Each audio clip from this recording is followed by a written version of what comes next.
Bayan kasalukuyan ang nagsasagawa ng deliberasyon ang Bicameral Conference Committee para sa panukalang pondo sa taong 2026. Makakaasa raw ang bayan ng transparency sa buong proseso. May live report sa PICC si Luisa Erispe. Luisa. Well, imbis na magbakbakan, nagtulungan ang Senado at House of Representatives para agad na mapasa ang 2026 proposed national budget sa unang araw pala ng Bicameral Conference meeting dito sa PICC.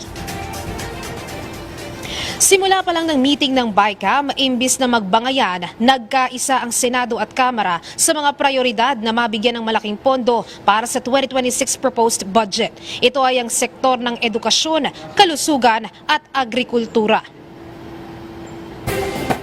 Natutuwa ho ako at kami dahil yung tema ng budget ng Senado ay halos kalintulad na rin o tingin ko parehong-pareho na rin sa tema rin ng budget ng House of Representatives.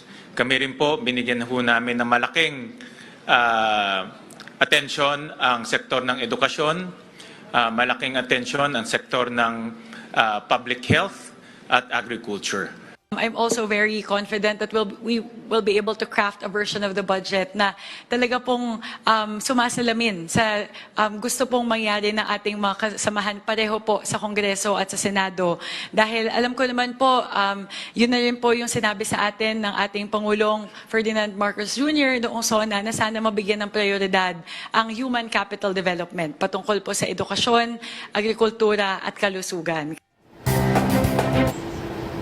Una namang inaprubahan ng BICAM ay ang budget ng Department of Education na 961 billion pesos. Bumaba ito mula sa Senate version na 987 billion, pero tumaas naman mula sa National Expenditure Program at House version ng General Appropriations Bill.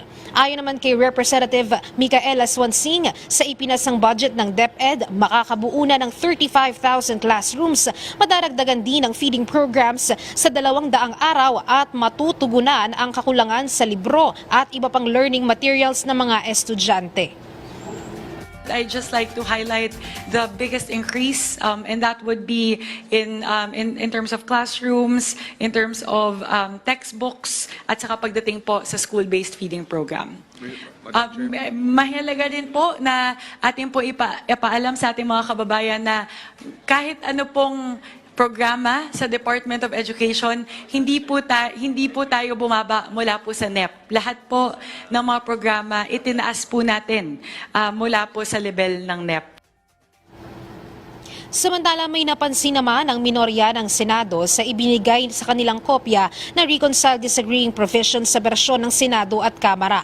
Ayon kay Senator Amy Marcos, nawawalaan niya ang budget para sa DPWH.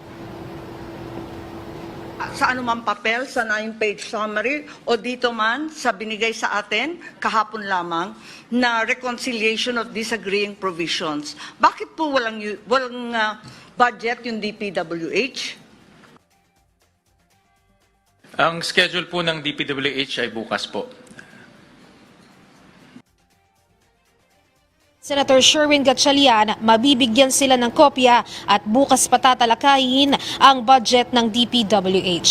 Clazel, sa ngayon, naaprubahan na rin ang budget para sa Commission on Higher Education at pati na rin ang budget para sa mga state universities at colleges. Parehas naman itong tumaas kumpara doon sa budget na nakalagay sa National Expenditure Program. Samantala, bukas pa nga tatalakayin yung iba pang mga ahensya ng gobyerno at kasama na nga dyan yung sa DPWH. Sa ngayon ay hindi pa tayo sigurado kung anong oras matatapos itong deliberasyon ng Bicameral Conference meeting, pero tuloy-tuloy na ito. Inuna lang nila yung sektor ng edukasyon. Clazel.